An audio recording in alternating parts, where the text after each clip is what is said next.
అధ్యక్ష మరి నేను అనలేను అధ్యక్ష, ఓటుకు నోటు దొంగ ముఖ్యమంత్రి, 20% కమిషన్లు 30% కమిషన్లు మీ ఎమ్మెల్యేలు అంటున్నారు. నేను అనలేను అధ్యక్ష ఈ మాటలు. జడ్చర్ల శాసనసభ్యులు అనిరుద్ధ్ రెడ్డి గారు 30% కమిషన్ అని మాట్లాడినారు.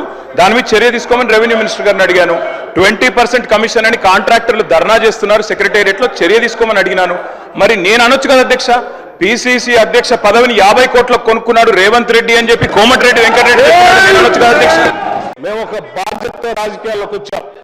అడ్డగోలుగా మీలాగా రాష్ట్రం మీద పడి బరి తెగించి దోపిడీ చేసుకోవడానికి రాలేదు.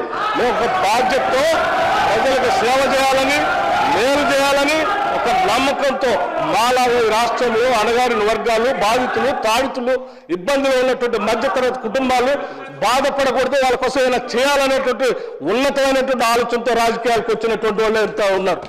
మీలాగా అడ్డగోలు పనులు చేసి ఈ రాష్ట్రాన్ని దోపిడీ చేసి సర్వనాశనం చేసి 8 లక్షల కోట్ల రూపాయలు దీని మీద పారవేసిపోయే విధంగా మేము రాలేదు. అధ్యక్ష మాట్లాడే ముందు ఒక బాధ్యత ఉండాలి, నిబద్ధత ఉండాలి. ఎవరో సభ్యులు మాట్లాడేటప్పుడు ఒక స్టేట్మెంట్ చేసేటప్పుడు ఒళ్ళు దగ్గర పెట్టుకొని మనం మాట్లాడేది కరెక్టా కాదా, ఇది మనం ఏం చేస్తున్నాము నిబద్ధతతో మాట్లాడాలి. ఎంత అధ్యక్ష ఇది?